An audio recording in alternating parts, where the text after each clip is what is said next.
Everyone, good evening, ladies and gentlemen. Good evening, viewers. I'm Matthias Ofiku, news editor of the Namibian Sun newspaper. Welcome to another edition of the Evening Review show.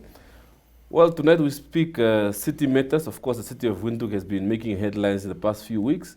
Mostly due to leadership squabbles within the council.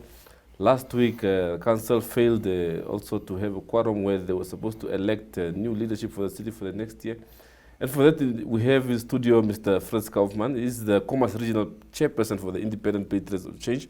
Mr. Kaufmann, welcome, sir. Good evening. Thank you, Matthias. No, it's good to have you here. Yeah, thank you for the invite. Yeah? Appreciate it. Yeah. Well, I enjoyed the press briefing you had yesterday. What necessitated that briefing? I mean, you've been there all along. You've been watching these things happening. What made you decide that I think now I should address a public platform on this matter? I think what has happened, we've at times, from a political point of view, have been criticized at times why we're so quiet. Mm-hmm. I think that is something that has gone around within the community in general. Mm-hmm. However, to be boisterous and be boisterous for the wrong reasons mm-hmm. is also not a good thing. Yeah. So, obviously, with the situation at the City of Windhoek, like you correctly said, it was time for us to also step up to the plate and basically say what we wanted to say and what we needed to say, and what we needed the public to hear. Hence the press release. Yes. Yeah. So much has been said since this current council came into office after being elected in 2020. So much has been said from all spheres. But we still find ourselves back to point zero. How do we do things differently? Well, it's being utilized as my personal opinion now. Mm-hmm. Me as Fritz Kaufmann, mm-hmm. It's been utilized as a political platform to, first of all, i.e. throw punches, to get better positioning, to be able to say, I did. Mm-hmm. And the consideration of the people has literally not been taken into cognizance. Mm-hmm. From a party point of view of Khomas, we have internally started to structure our people and to act in accordance to the law. Mm-hmm. Because the principle of law is what everything should be based on. Yeah. If you can manipulate that and use it as an unfair advantage, you end up quarreling. Mm-hmm. And everybody tries to do that. Yeah. So yes, we were voted in, obviously, with our 4 seats. We've got 4 councillors. As you know, we were then voted out, vote of no confidence. Uh-huh. And obviously that vote of no confidence, if you take it literally, it was orchestrated because mm-hmm. it was people talking to each other, mm-hmm. saying we should do this and let's do this, and then we vote them out, and then mm-hmm. so it was orchestrated. Yeah. But in accordance to the law, the situation is still at the High Court and so forth, and will take its court, its way of going through it. Mm-hmm. And the thing is just that if we manipulate the rules that have been set out, bylaws, laws, constitutional laws, mm-hmm. we are basically, I feel, and the party promulgates that, mm-hmm. that the rule of law should be followed to pull things right. Yeah. We started internally on that drive with our people. Mm-hmm. And we are hoping that, and I think we can see it already, that it does make a difference because we stand up for those principles. Mm-hmm. If you can bend rules, you get away at the end of the day, mm-hmm. as they say, with murder. Yeah.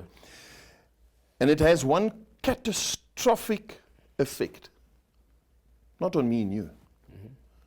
on the poor person out there. And for me personally, I feel very, very strongly about that because I understand the people. A lot of people don't really know me, where I come from, where mm-hmm. I've been.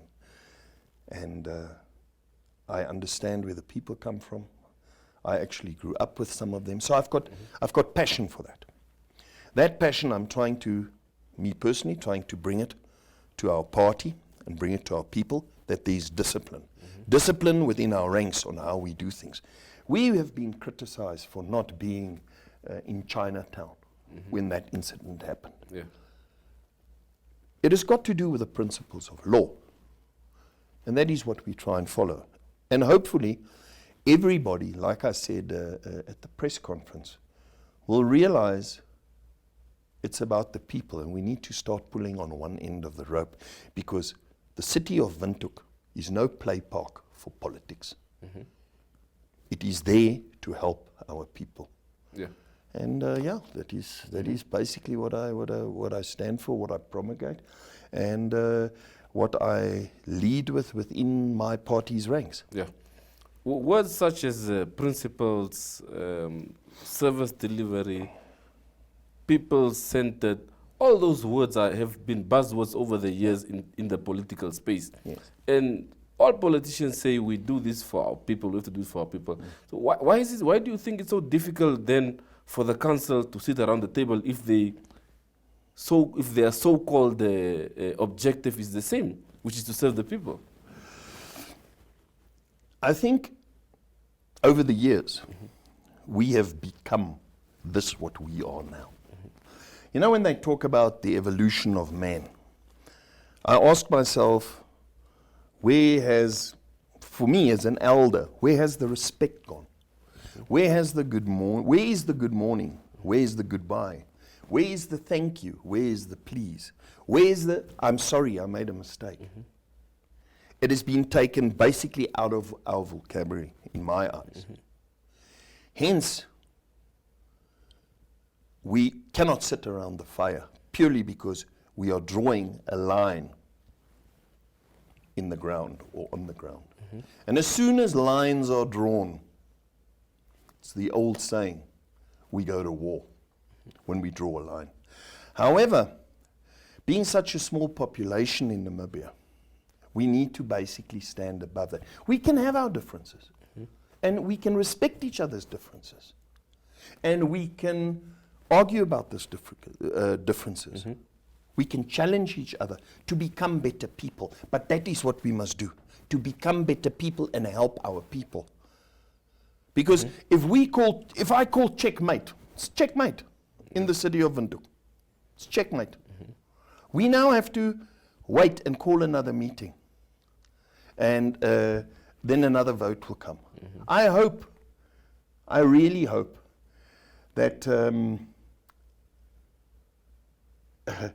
we realize what we have become. All of us, all the political parties, all the political players in the field. I'm not excusing ourselves, and I'm not saying that we are everything. Please don't get me wrong. But we need to realize it is for the people in the city of Windhoek. It belongs to the people. It doesn't belong to an individual. That brings me to another point. It brings me to the point of finding the right person to lead the city of Windhoek. Now, from a business point of view, it should be the CEO. Now you can argue, yes, but we're not voting in a CEO, and we have tried and whatever. And it's a hustle and bustle backwards and forwards. But that specific person needs to be a person with integrity, that understands business and puts business first, because he's got clients that pay his salary. And those clients are every one of us. Doesn't matter if it is the guy going to the water meter with his card, he's the client. So those principles we should also look at. And we hope that when we come back, we are better people. Will there be a comeback, and how will the comeback be? I can't tell you that, because we have internally, we will discuss internally what we will do. Somebody asked me yesterday, yes, what is your plan B? If I tell you what my plan B is, then they're going to do plan C. You understand? So that we will not reveal.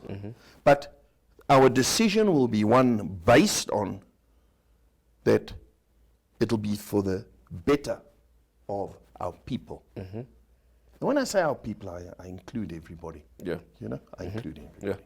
Do you think this current impasse needs a political solution? Of course, it has been caused by political players.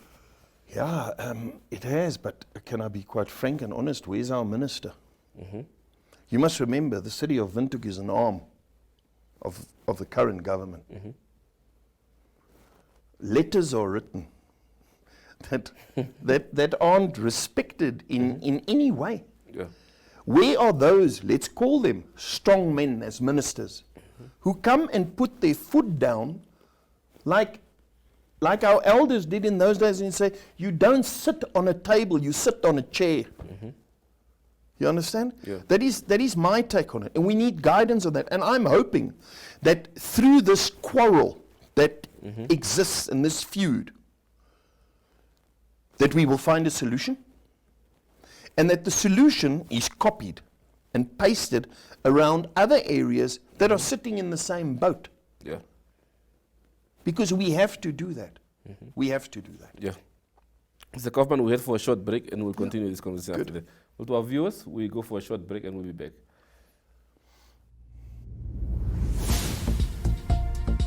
Sunset News is a daily news show focusing on national headlines as well as international news. If you'd like to feature your brand or campaign on this platform, please contact sunset@synergy.com.na. Sunset News. Don't end your day without us.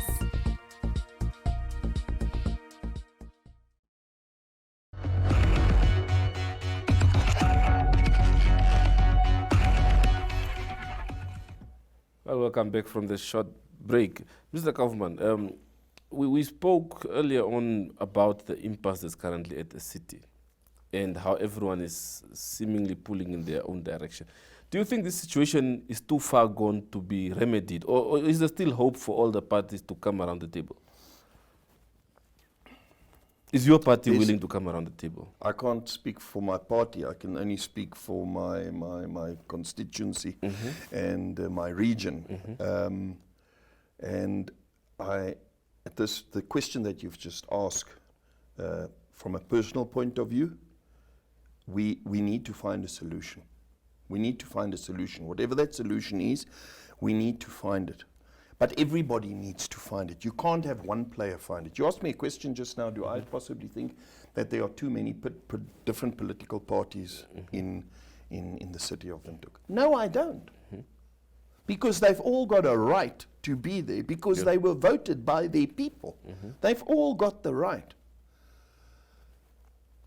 But we need to realize that at this present stage, the city finds itself in huge financial difficulties. And we need to man up and agree on those issues at hand. And if we can take small decisions that will benefit the city of Windhoek from a financial point of view, I personally believe it will be a success story because it will be recognized. I mentioned yesterday, and people might call me out for it, but when you travel and you put 80,000 Namibian dollars into your pocket for travel, or S&T, plus you get your salary, plus when you get your other side, you get fed, you get entertained. Where are our leaders within that community, or within that system of the city of Windhoek and say, let's stop, let's just stop here. Let's take cognizance of what we've got. And everybody around the table. I'm being asked all the questions, why did you guys walk out, and so forth, so forth. Why did SWAPO walk out? Why did SWAPO walk out? Yeah. So everybody was flabbergasted that the majority vote walks out. Is the question, are they also not up to here with the current situation, how things are going? Yeah. And the worst of all is the tit for tat situation. If you do this to me, I'll do that to you. Now, is it conducive? Is it helping our people? No, it's not. It's a feud between me and you. Yeah. Because we stay other side of the fence. With me and you, it's okay. We've got running water, we've got electricity, we get our pay. Things are nice.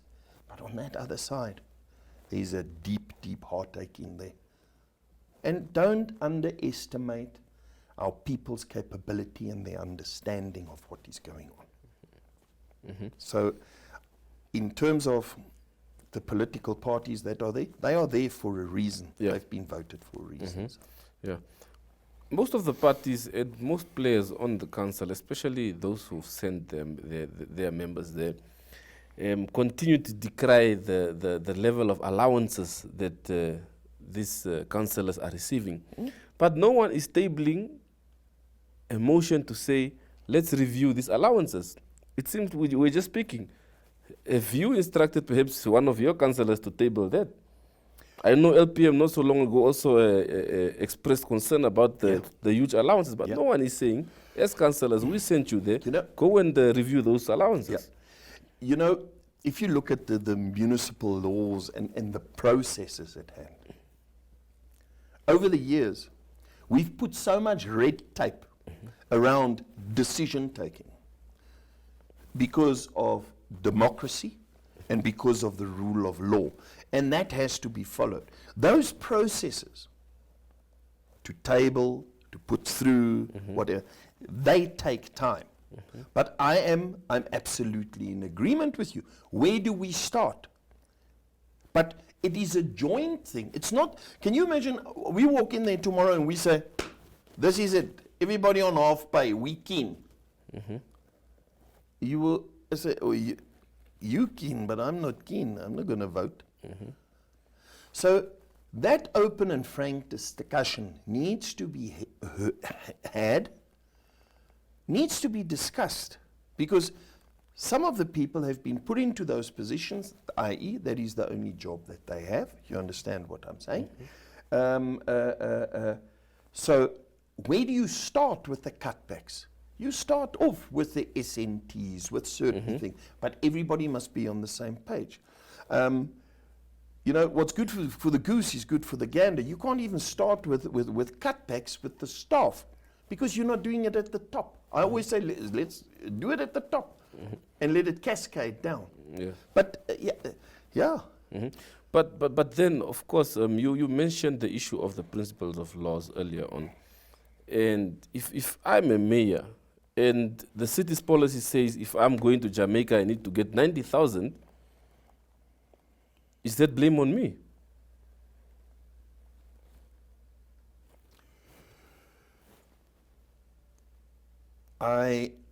If that is the law that has basically been passed, you're quite right.